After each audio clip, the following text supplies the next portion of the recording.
Sí, verdaderamente ha resucitado el Señor. Verdaderamente ha resucitado el Señor. Sí, verdaderamente ha resucitado el Señor. Verdaderamente ha resucitado el Señor. Sí, verdaderamente ha resucitado el Señor. Buenas tardes, Sor Cristina. Buenas tardes, Padre, y ¿Cómo se felices encuentra? Pascuas de Resurrección. Aleluya. Me encuentro muy bien, feliz y contenta. Viva. Seguro que sí. ¿Y quiere que siga? Viva. Eso es lo Eso es importante. lo que Cristo quiere, que verdad, que vivamos y que sigamos vivos, y nos quiere vivos. Esta experiencia de este año distinta, diferente, pero no menos solemne, con toda la creatividad que se ha dado en las familias, en las comunidades y sobre todo en la iglesia doméstica. Ha sido interesantísimo recibir la retroalimentación a través de las redes sociales, cómo se las ingeniaron para decirle al vecino, Cristo ha resucitado. Unos cantaban, otros tocaban lata, otros tocaron campanas, otros tocaron cascabeles,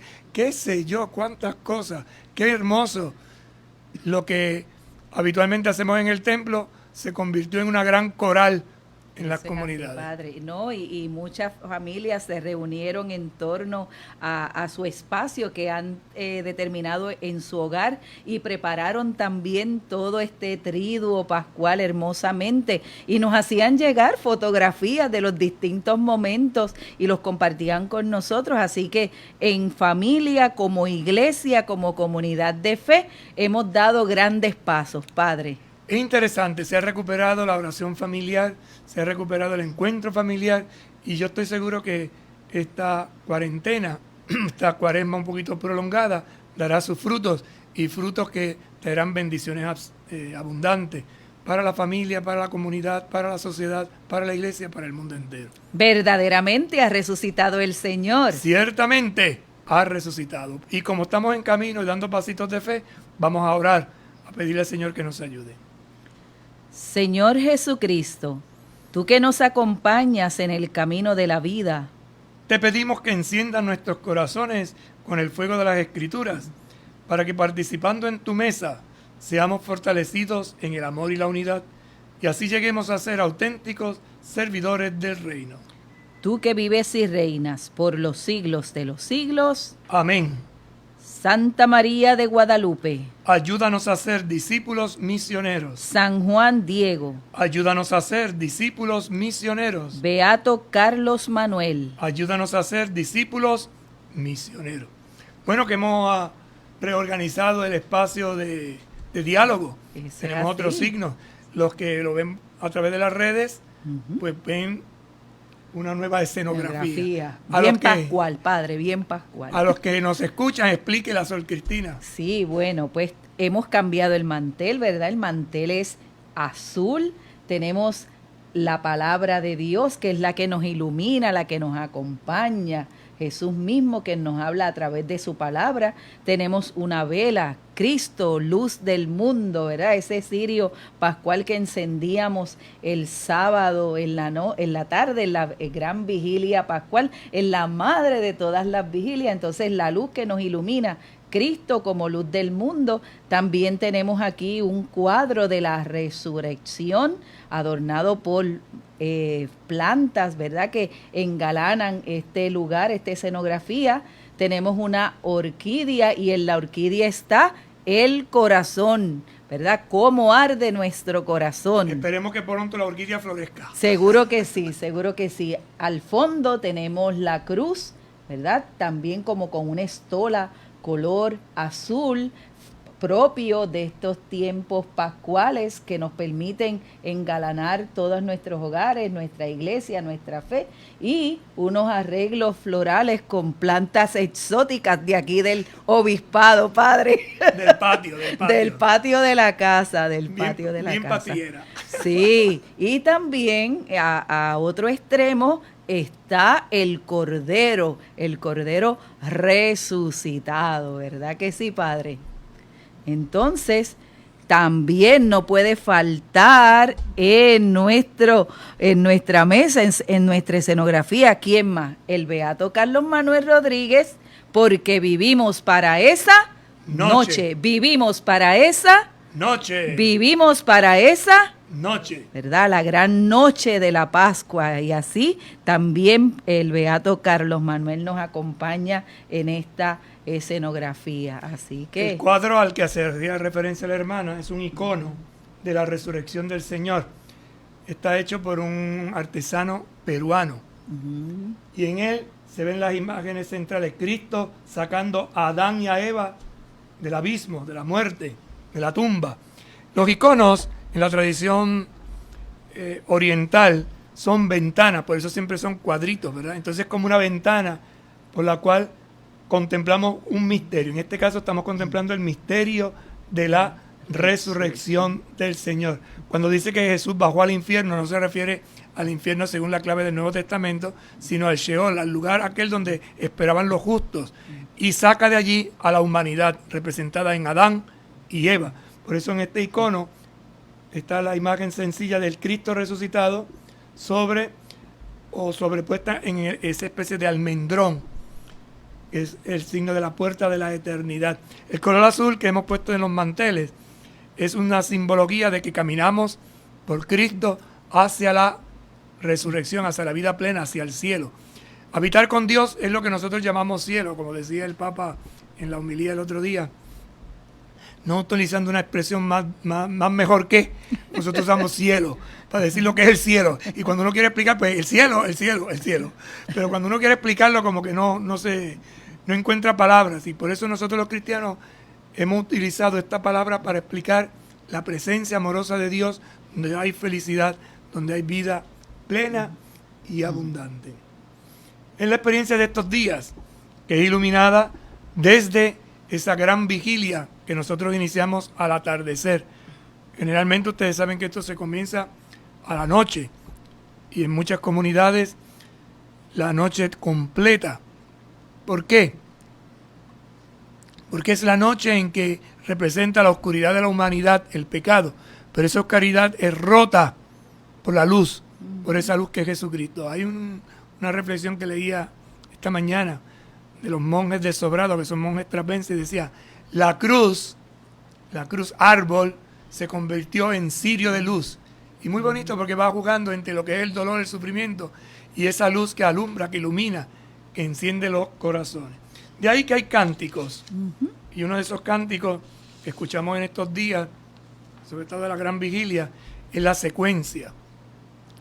La secuencia es una poesía que se recitó entre la segunda lectura y el Evangelio, que vamos ahora a comentarla, porque es preciosa, es un poema, es fruto de la oración de un hombre, de una mujer, que viviendo el misterio de la Pascua, hace este cántico hermoso, esta alabanza a Jesucristo. Miren lo que dice: ofrezcan los cristianos ofrendas de alabanza, a gloria de la víctima propicia de la Pascua. Cordero sin pecado, que a las ovejas salva, Dios y a los culpables unió con nueva alianza. Lucharon vida y muerte en singular batalla, y muerto el que es la vida, triunfante se levanta. Que has visto de camino, María, en la mañana. A mi Señor glorioso la tumba abandonada. Los ángeles testigos, sudarios y mortaja, resucitó de veras mi amor y mi esperanza. Venid a Galilea, allí el Señor aguarda. Allí veréis los suyos, la gloria de la Pascua. Primicia de los muertos, sabemos por tu gracia que estás resucitado, la muerte en ti no manda. Rey vencedor, apiádate de la miseria humana y da a tus fieles parte en tu victoria santa. Amén, aleluya. Amén, aleluya. Este hermoso poema es expresión de una oración en lectura orante, hecha poesía, hecha canto. En el medievo se reorganiza un poco las alabanzas, ¿verdad? Los cánticos. Generalmente eran de salmos, pero empezaron los cristianos a componer hicieron estas secuencias o estas poesías. De estas quedan únicamente en nuestra liturgia actual 4, y 2 de ellas que son las obligatorias, la de secuencias de Pascua Espíritu Santo. y la del Espíritu Santo, más está la de Corpus Christi, y está también la de la Dolorosa. Y una quinta que a veces se utiliza en las misas del día 2 de noviembre, el Fieles Difunto. Esta concretamente habla de la Pascua. ¿Y qué dice? Vamos a ver, porque hay una espiritualidad que es la que a lo largo de estos programas, después de la Semana Mayor, queremos compartir con ustedes. Y dice la primera estrofa: Ofrezcan los cristianos ofrendas de alabanza, a gloria de la víctima propicia de la Pascua. Fíjate que ahí, al que conoce un poquito las Sagradas Escrituras, al que ha estado atento estos días, con oreja parada, con oreja alerta a los textos bíblicos, entenderá qué es lo que dice. ¿Qué es lo que dice? Que los cristianos hacen un ofrecimiento. Y ese ofrecimiento se hace a través de la vida. ¿Y cuál es el gran ofrecimiento? La alabanza. La alabanza de unas acciones. ¿Y a quién se las vamos a dirigir? A gloria de la víctima propicia de la Pascua. ¿Y quién es la víctima? Jesucristo. Jesucristo, que como víctima, sacerdote y altar, ha celebrado con nosotros y nosotros con él estos días santos. Víctima, un cordero, por eso hablará del cordero, que hacía referencia en el pueblo de Israel a la liberación de la esclavitud, y nosotros, mirando desde desde Isaías, de esto que escuchamos el Viernes Santo, a ese siervo que se ofrendó, que se entregó, que se donó, que en el Sábado Santo se recordaba en el cordero que Abraham al final sacrificó, signo de su hijo, ese hijo que es el unigénito de Dios, Jesucristo. Entonces, para el que ora y conoce las Escrituras, esta frasecita le hace enseguida entroncar, porque es un camino, un caminito que da pasitos. ¿Pasitos de qué? De fe. De fe. Por eso dice: Cordero sin pecado, que a las ovejas salva, Dios y a los culpables unió con nueva alianza. Fíjate que a él lo llama cordero, y a nosotros Y a nosotros ovejas. ovejas. Interesante. El cordero es aquel que está dispuesto al sacrificio. Por eso Jesús es el cordero de Dios, lo dijo Juan. Este hombre que viene ahí, este es el cordero de Dios. Frase que nosotros repetimos en la liturgia, sobre todo en el momento de la comunión. Cordero de Dios, que quitas el pecado, ten piedad, danos la paz. Este es el cordero de Dios, Que quita el pecado. haciendo referencia a la entrega total, al sacrificio, a una vida que, como decimos cuando se consagra el pan y el vino, se entrega, se dona, se derrama su sangre para la vida del mundo. ¿Qué ha hecho este cordero sin pecado? A las ovejas Salva. salva. ¿Y cómo la salva? Derramando su sangre. Por eso dice: Dios a los culpables unió con nueva alianza. no, hermana, leyó mal. Perdón, Padre. Lucharon vida y muerte. No, léalo otra vez. Cordero No, sin... Dios y a los culpables. Perdón. Dios y a los culpables unió con nueva alianza. ¿Por qué le dije que la leyó mal? Si la había leído bien. Ay, Padre, usted siempre haciéndome bromas, ¿ve? Y yo lo más segura leyendo aquí. ¿Ve? Esas son las bromas de Pascua del Padre. Dios y a los culpables. ¿Quiénes son esos culpables? Nosotros. ¿Y qué hizo? Nos unió con nueva alianza. Ya pasó la antigua. Por lo tanto, se ha establecido una nueva alianza que además es eterna. Pacto. Dios se ha puesto de nuestro lado y en Jesucristo ha unido a los culpables. Los culpables somos nosotros, que por el pecado nos hemos separado del camino, de la orientación, de la ruta que Dios nos había trazado. Pero hay un cordero sin pecado, que a estas ovejas díscolas, a estas ovejas traviesas, como ahorita yo, Ajá. la quiso enredar a ver si caía, que resbalara un poquito, dice de diablo. Para entender lo que viene a continuación. Lucharon vida y muerte en singular batalla. Lucharon. La vida es una lucha, un combate.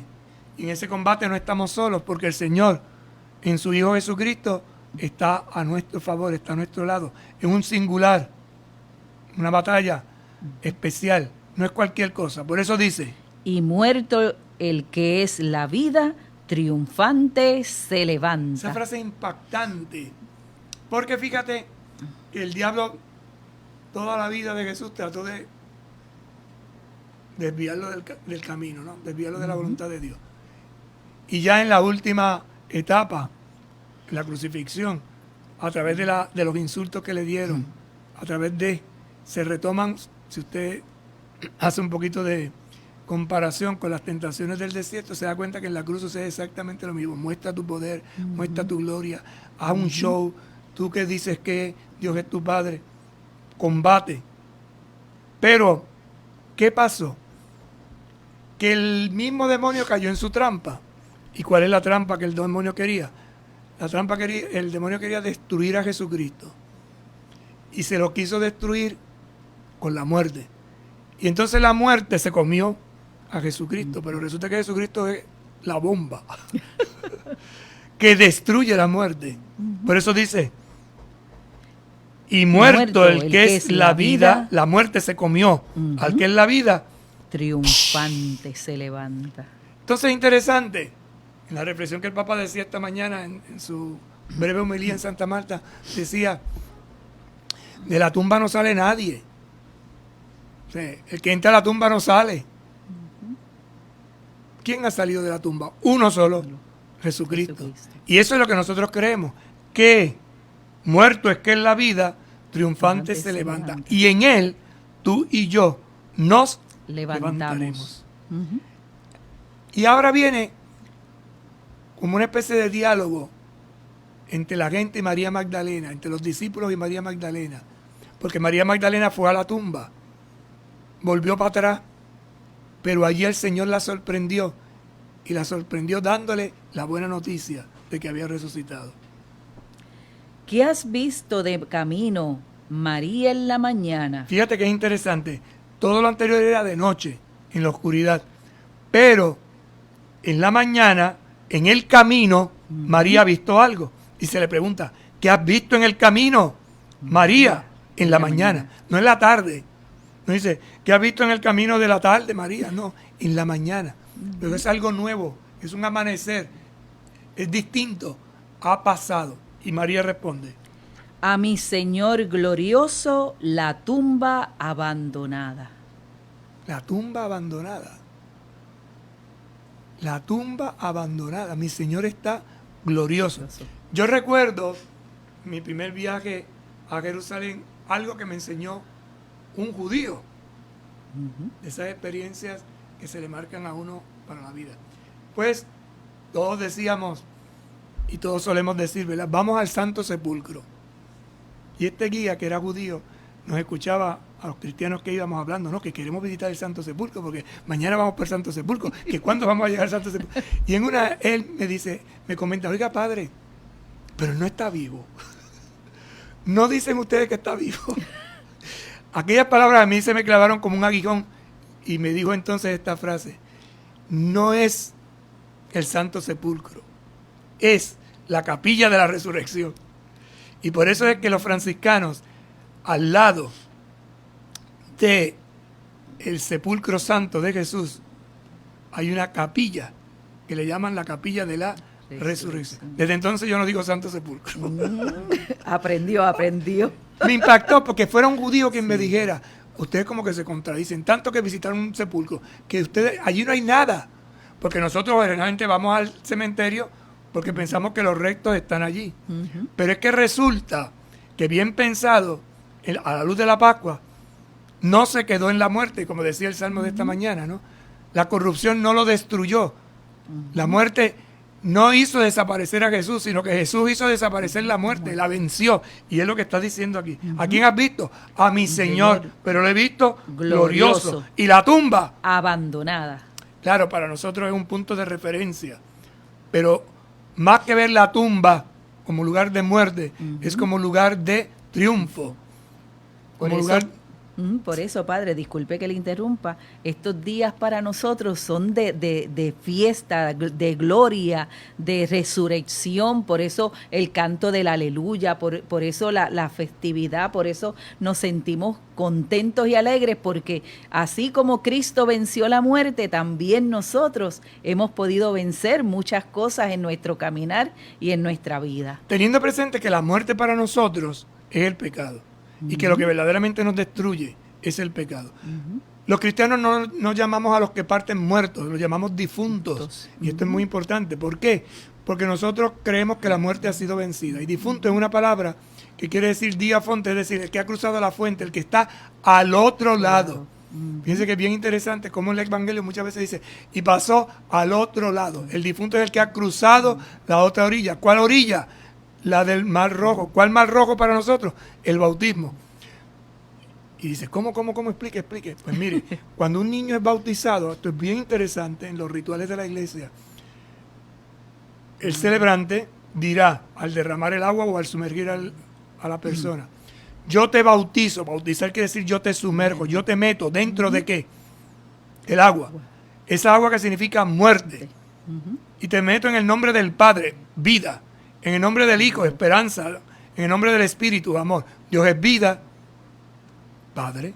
Dios es esperanza de salvación, Jesucristo. Y Dios es Espíritu, amor. Por tanto, sumergido, metido en la fuente, sale, nace, renace, regenera una vida nueva. Entonces, la muerte ha sido vencida. Y por eso es una vida nueva, una vida en Cristo, que decía ayer la segunda lectura. Y el que tiene esta vida nueva en Cristo, busca ¿qué?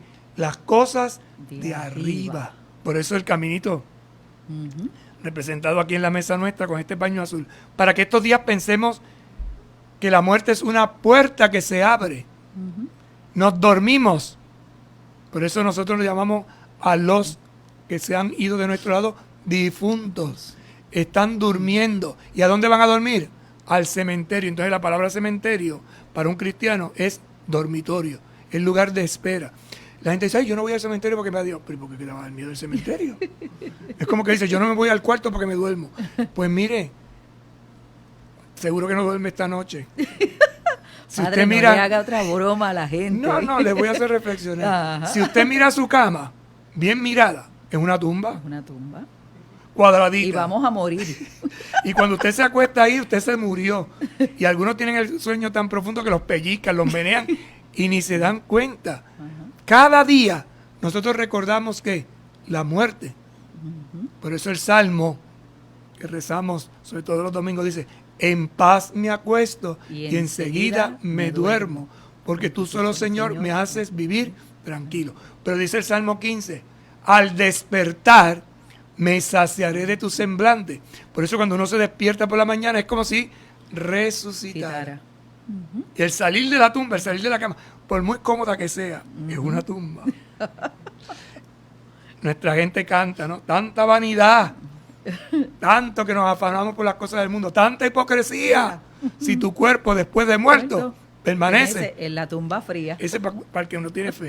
Pero para el que tiene fe dice, no, Señor, la tumba ha sido vencida, la muerte ha sido vencida por Jesús que ha resucitado. Pausamos y en breve regresamos con ustedes.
Bien, continuamos en este su programa Pasito a Pasito, Camino en la Fe.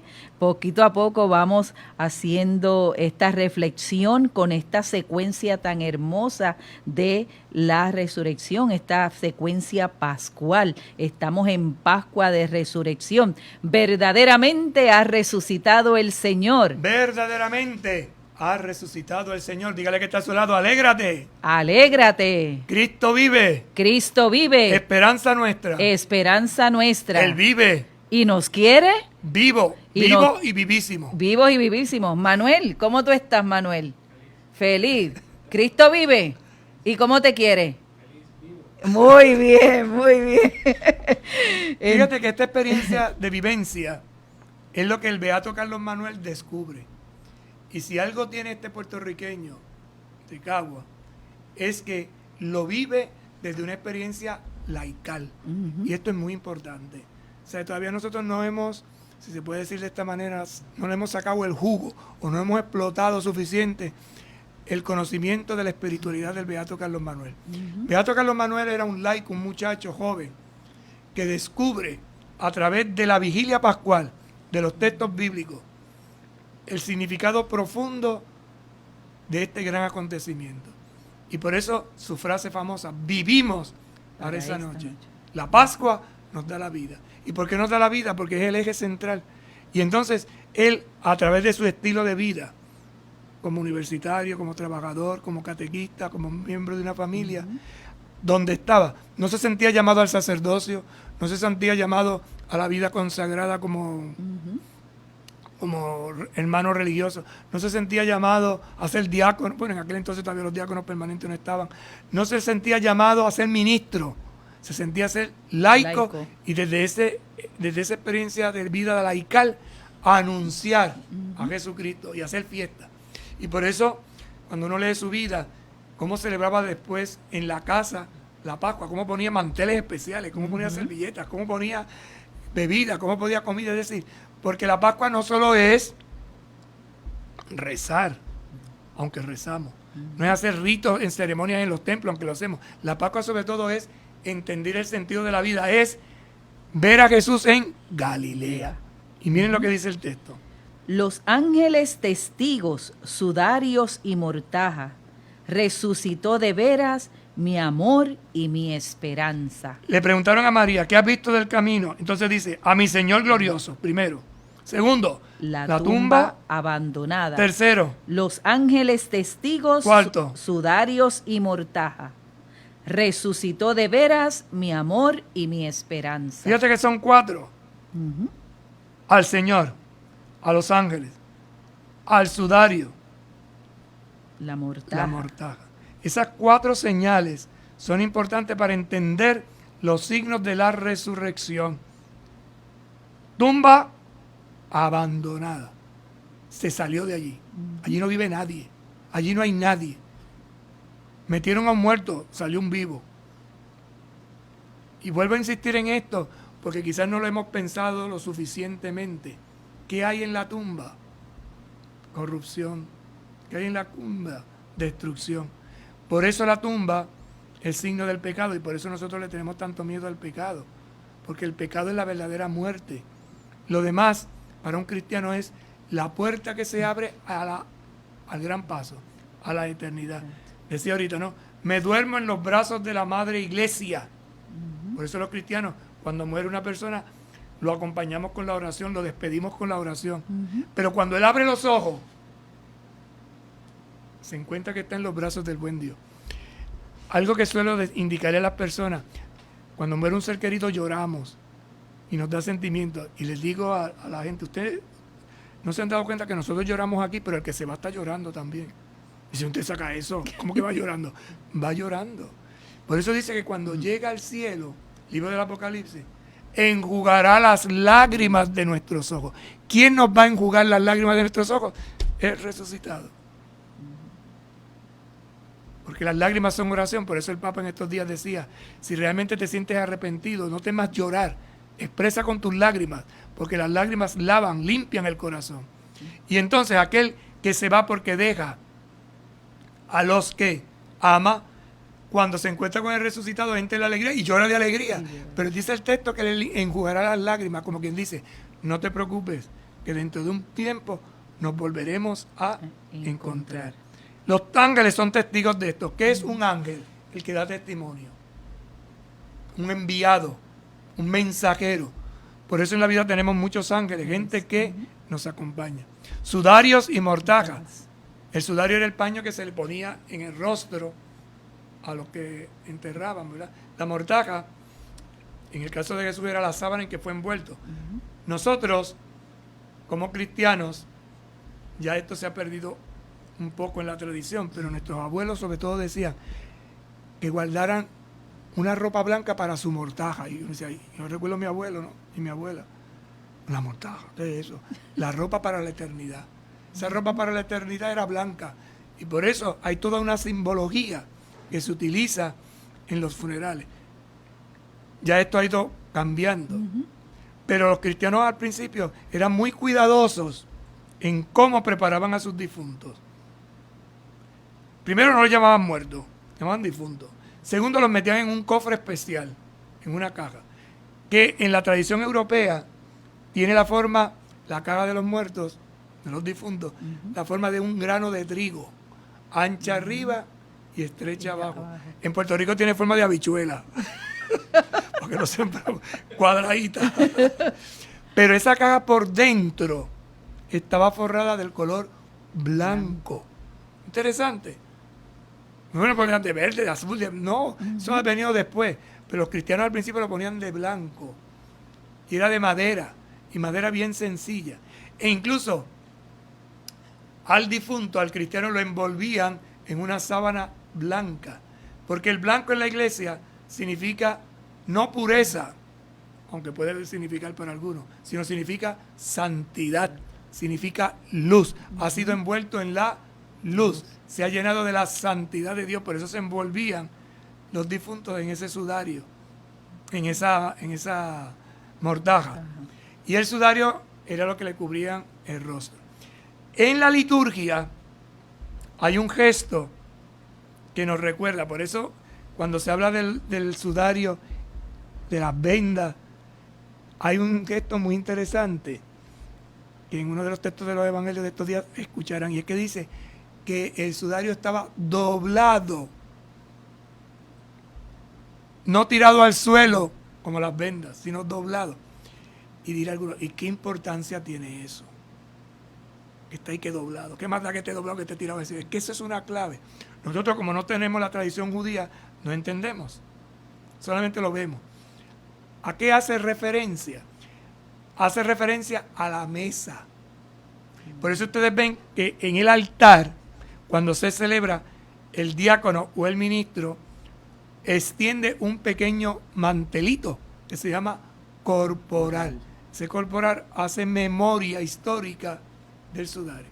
Se dobla, se extiende cuando va a comenzar la parte de las ofrendas y después que terminamos la Eucaristía se recoge. Y uno dice, ¿y por qué se recoge? O sea, ¿qué empeño? Pero no tienen un mantel grande. ¿Qué empeño tener un mantel grande? Después le ponen un mantelito después, y lo quita y lo pone y lo pone y lo quita. ¿Qué quiere decir eso? Pues una simbología muy antigua que tiene que ver con el servicio. Un servidor en la casa del amo preparaba la mesa y no volvía a tocar esa mesa hasta que el amo se hubiera ido. Pero había una señal para indicarle al sirviente que el amo ya no volvía a la mesa y que podía retirarla. ¿Cuál era? Que el amo, el señor de la casa, cuando terminaba, embollaba el paño y lo tiraba. Si lo dejaba así embollado, quería decir que había terminado. Pero si lo doblaba cuidadosamente, le estaba indicando al servidor, no me quites la mesa. Nosotros cada Eucaristía se dobla para recordar, volverá. ¿Quién volverá? Cristo. Es resucitado. Por eso cada Eucaristía, en la última Eucaristía que celebremos, cuando venga el Señor, no habrá que doblar ya el paño, porque ya habremos culminado. Por eso habrá Eucaristía hasta que nos encontremos cara a cara con el Señor. Son pequeños gestos que a veces se utilizan en la liturgia, no se explican del todo, se le da un sentido espiritual, se da una catequesis y uno dice, entonces por eso es que no es una cuestión simplemente práctica, es una cuestión simbólica que quiere anunciarnos una realidad más. ¿Cuál es? Esto que estamos diciendo ahora, que los ángeles son testigos, como es testigo el sudario y la mortaja. Y dirá, resucitó de veras mi amor y mi esperanza. Fíjense la frase, Jesucristo es mi amor, Jesucristo es mi esperanza. Es lo que durante estos días que acabamos de iniciar, que durarán 50, la fiesta de Pascua duran 50 días.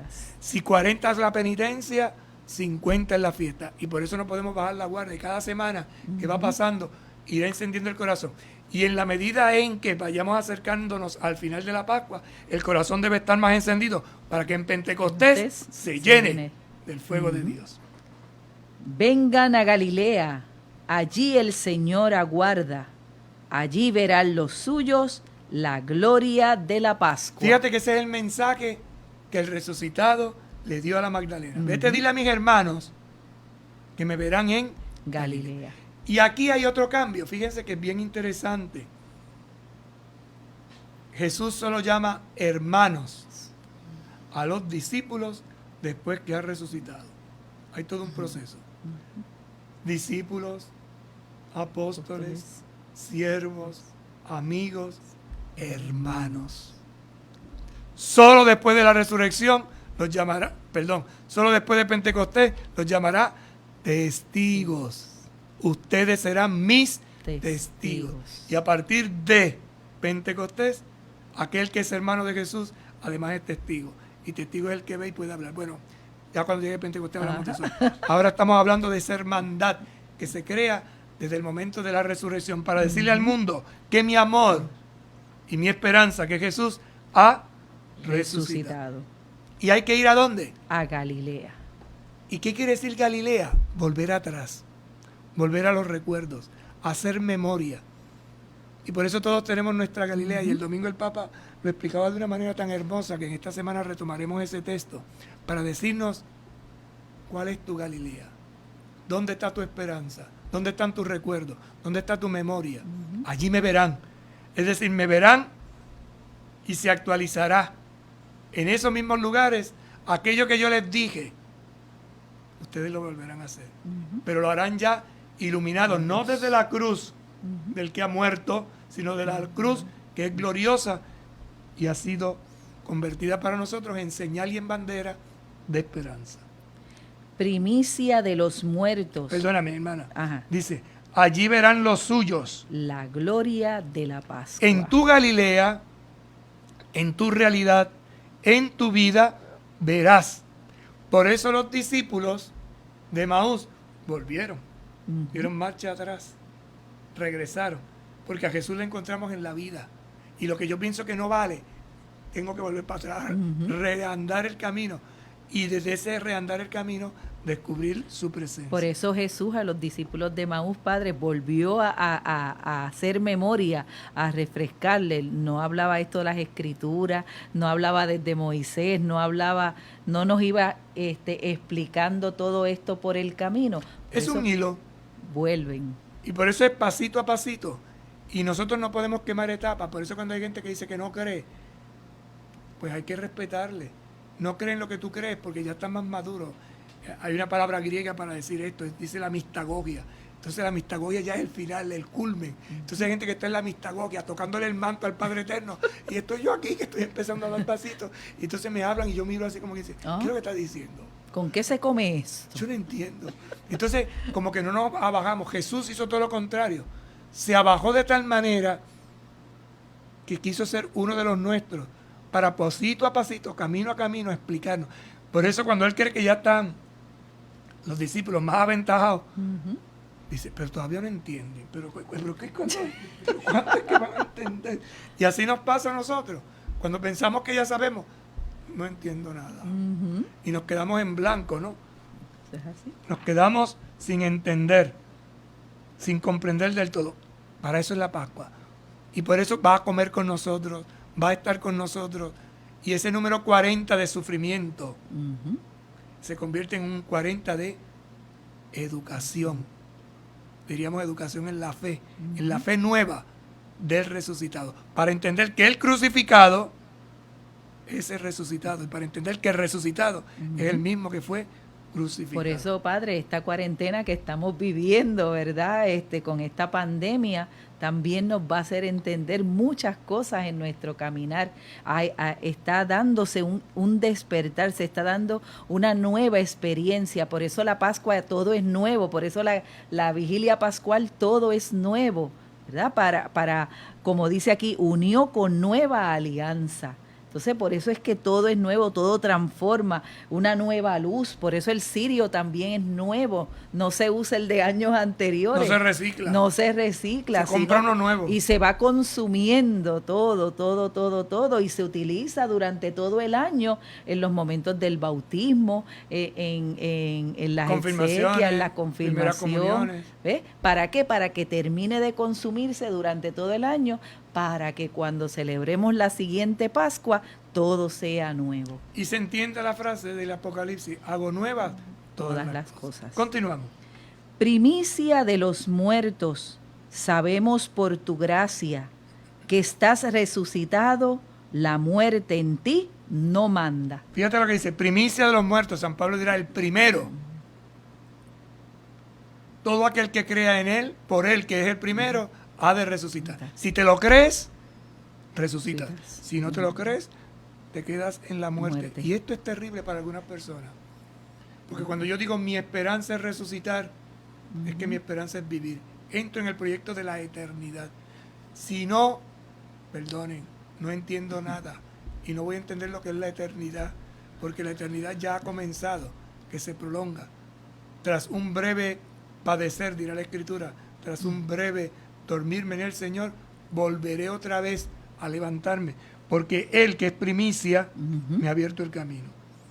Y sabemos por tu gracia, es decir, por tu revelación, por tu amor, que estás resucitado. La muerte en ti no manda. El diablo cayó en la trampa. Pensó que destruyendo, dicen los padres de la iglesia, pensó que destruyendo a Jesús le ganaba la partida. Y fue al revés. Cuando la muerte se comió a Jesús, Jesús la explotó. La venció, resucitó.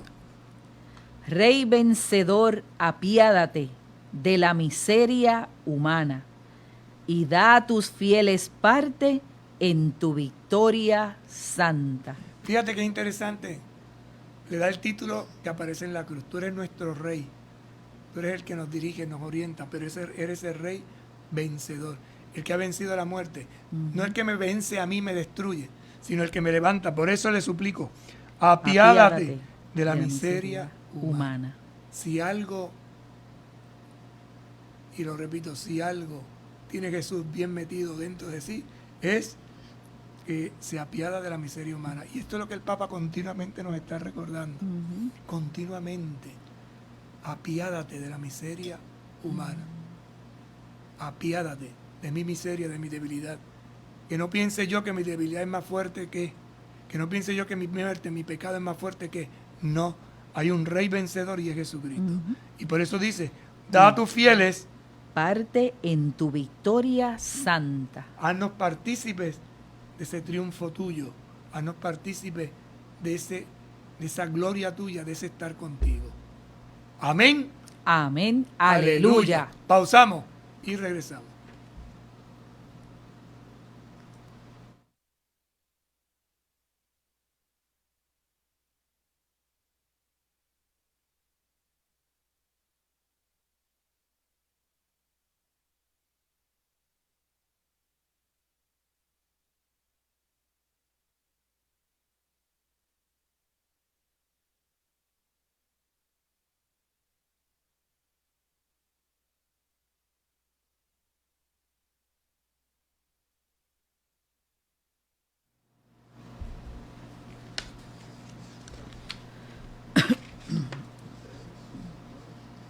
Estamos compartiendo con ustedes esta hermosa oración, esta hermosa poesía, esta secuencia de Pascua, que es como la base de lo que queremos compartir estos días con ustedes, la alegría de la resurrección iluminada por los acontecimientos que estamos viviendo. Padre, ¿y por qué esta secuencia se hizo ayer domingo de resurrección antes de ser proclamado el Evangelio? Porque es precisamente plegaria, alabanza. Si te diste cuenta, se anuncia con la gran vigilia la resurrección del Señor. Y el día de Pascua la liturgia comienza a decirnos que nos hemos reunido, hemos comido con Jesús. Estamos en una comunidad de resucitados. Y ya comienzan los cristianos a dar testimonio. ¿Y este testimonio de qué? De que ha resucitado. Pero cuando resucitó en la madrugada. Entonces el domingo la secuencia nos dice ya lo vivo, cantémoslo. Pero este canto me prepara para entonces acoger lo que luego el Evangelio nos decía con certeza y seguridad.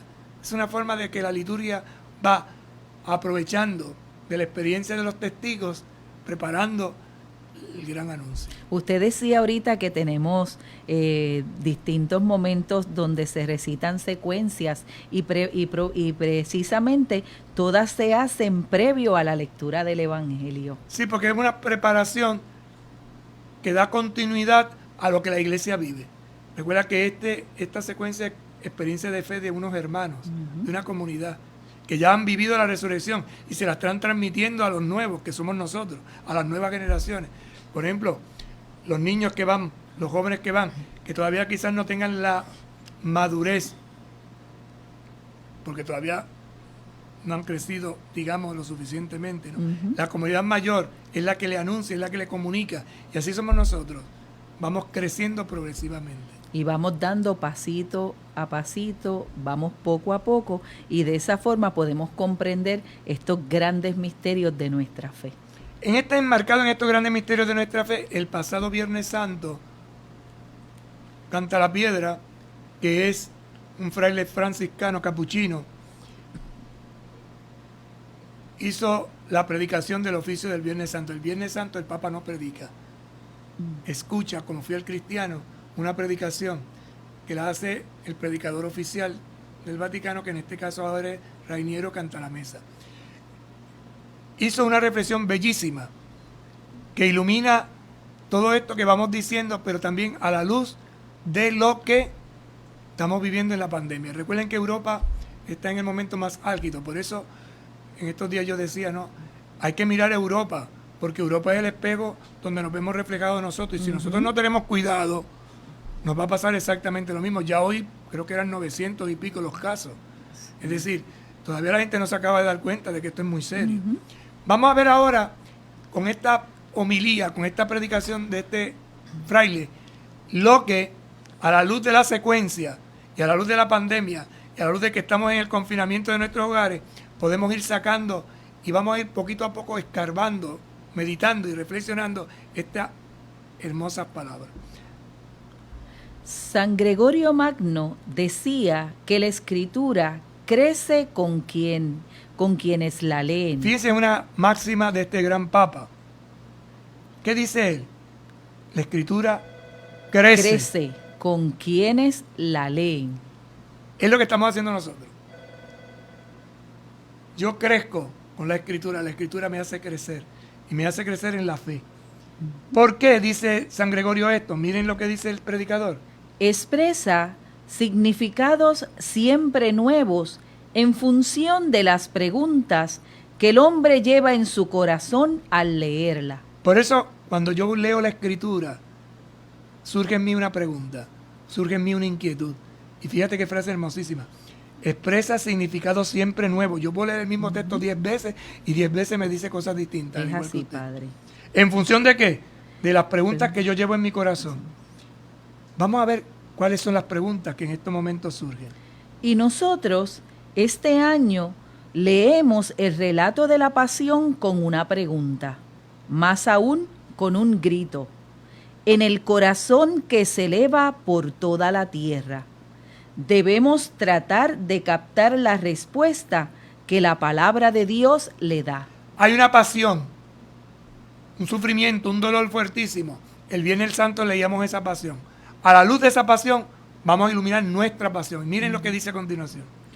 Lo que acabamos de escuchar es el relato del mal objetivamente más grande jamás cometido en la tierra. Podemos mirarlo desde dos perspectivas diferentes, o de frente o por detrás, es decir, o por sus causas o por sus efectos. Interesante. ¿Causa o efecto? ¿Qué hay? ¿Por qué está pasando esto? ¿Qué pecados hemos cometido? ¿Esto es un castigo de Dios? Son las preguntas que surgen. A la luz de la pasión, a la luz de la resurrección, ¿cuál es la respuesta? Seguimos. Si nos detenemos en las causas históricas de la muerte de Cristo, nos confundimos y cada uno estará tentado de decir como Pilato: yo soy inocente de la sangre de este hombre. Yo no maté a Jesús. No. No es mi culpa. Pero ¿cómo matamos a Jesús? ¿Qué llevó Jesús a la cruz? Mi pecado y el tuyo. El pecado de la humanidad. Esta es su misión, por eso muere. Pero yo tengo que entenderlo, y eso es lo que se llama la iluminación. Por eso, mirando la cruz, yo me ilumino. Mirando la cruz, yo descubro. Y mirando este sufrimiento de nuestra humanidad ahora, tengo que descubrir las causas, que pueden ser vistas de frente o pueden ser vistas detrás. Que pueden ser causas o efectos. Seguimos. La cruz se comprende mejor por sus efectos que por sus causas. Efectos. ¿Qué produjo la muerte en cruz de Jesús? ¿Cuáles son los efectos? ¿Cuáles son los beneficios? Y ciertamente, Padre, Pilato tuvo en sus manos liberar a Jesucristo, pero se manchó sus manos. Muchas veces nosotros hemos escuchado a personas, Padre, diciendo: yo soy inocente, yo me lavo las manos como Pilato. Hay culpabilidad porque teniendo en tus manos la liberación, las palabras según el texto bíblico de la mujer: ten cuidado con este hombre, mira que he soñado, ten cuidado con lo que vas a hacer. La advertencia siempre está ahí, pero aún así su poder, su prestigio estaba por encima por las acusaciones de los maestros. El miedo Lo paralizó, Padre. A no quedar bien con aquel grupito que lo acusaba de que si no haces esto, no te pones a nuestro favor, te vamos a tumbar. Ser honesto, ser responsable. La corrupción trae consecuencias. Por eso dice: ¿y cuáles han sido los efectos de la muerte de Cristo? Justificados por la fe en Él, reconciliados y en paz con Dios, llenos de esperanza de una vida eterna, justificados por la justificación. fe. ¿Qué es la justificación? Adquirir, entender el perdón y la misericordia. Y el que es justificado por la fe en Él, entonces se reconcilia. Entonces se pone en paz con Dios. Entonces se llena de esperanza. Y esta esperanza te hace mirar la vida como algo que es eterno, que no acaba. Que aunque este cuerpo débil, limitado, vulnerable, se va destruyendo, mi espíritu se va fortaleciendo. Pero hay algo más, y dice: pero hay un efecto que la situación en acto nos ayuda a captar en particular. La cruz de Cristo ha cambiado el sentido del dolor y del sufrimiento humano. Fíjate, esa frase es importantísima. Léela otra vez, hermana. Pero hay un efecto que la situación en acto nos ayuda a captar en particular. La cruz de Cristo ha cambiado el sentido del dolor y del sufrimiento humano. Y continúa. De todo sufrimiento físico y moral. Y continúa. Ya no es un castigo, una maldición. Ha sido redimida en raíz desde que el Hijo de Dios la ha tomado sobre sí. Esto lo cantamos nosotros. Piensa en tu dolor, que el Señor también sufrió, y verás que todo cambia de color. Esta cuarentena, que es un dolor, que es un sufrimiento, piensa y verás que todo cambia. De todo sufrimiento físico y moral. Ya no es castigo, no es maldición. ha sido redimida en raíz desde que el Hijo de Dios la ha tomado sobre sí. Jesucristo ya ha tomado esta epidemia, esta pandemia, esta situación, ya la ha tomado y la ha redimido.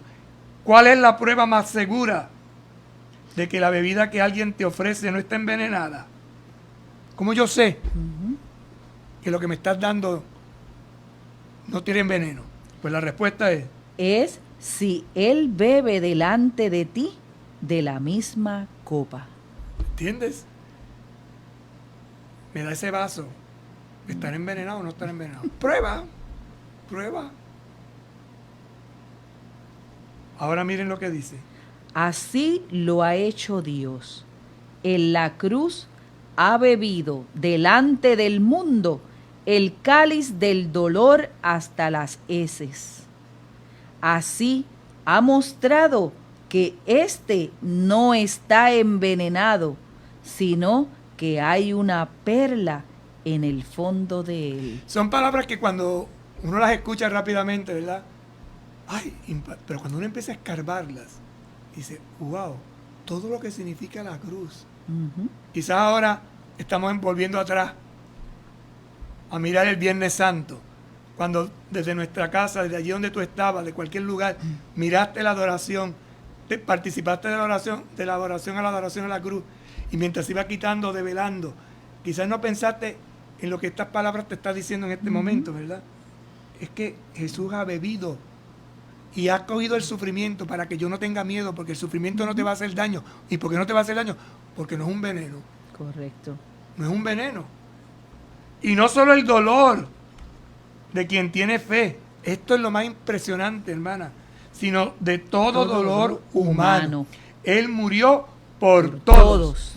No es por los buenitos de la iglesia, no es por los que van a la misa, no es por todos. Por todos. Y este año nos hemos tenido que quedar todos fuera del templo, en las casas, en los lugares. Y estamos bebiendo todos un sufrimiento común. Por eso no es castigo, porque si fuera castigo, la epidemia le caería solamente a unos cuantos y a los otros no. No, es que a todo el mundo. No hay raza, ni color, ni hombre, ni mujer, ni edad. Es para todos.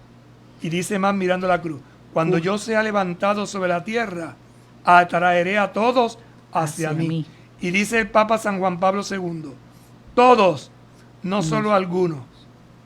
Todos, no solo algunos. Sufrir, escribía San Juan Pablo II desde su cama del hospital después del atentado, significa hacerse particularmente receptivos, especialmente abiertos a la acción de las fuerzas salvíficas de Dios ofrecidas a la humanidad en Cristo. Cuando un enfermo, cuando una persona cristiana descubre que su dolor es redentor y que sirve para la salvación del mundo, piensa en tu dolor, que el Señor también sufrió, y verás que todo cambia. Pues resulta que cuando yo voy a visitar a este enfermo, en vez de yo irlo a consolar a él me consuela a mí.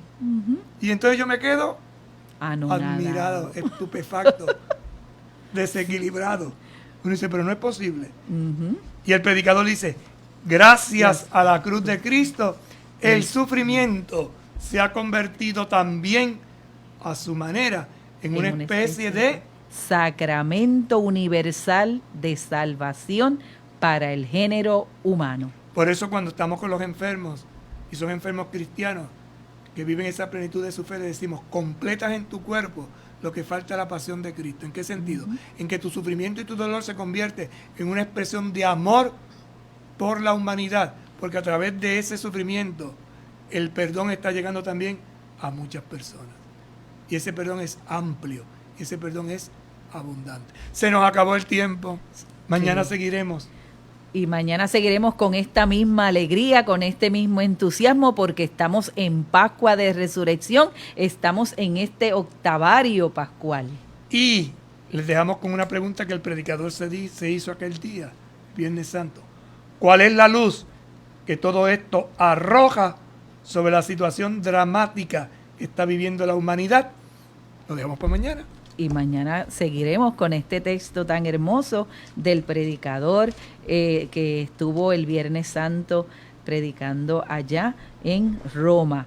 Así que queremos invitar, Padre, a todos aquellos que nos sintonizan, sea por la radio o por Facebook Live, a que traten de conseguir, sea a través del misal o de las redes sociales, la secuencia pascual, la que estuvimos compartiendo en la primer momento del programa. Ofrezcan los cristianos ofrendas de alabanza para que también en su entorno familiar todos los días saquen un espacio para ver qué también esta secuencia les quiere decir a cada uno de ellos.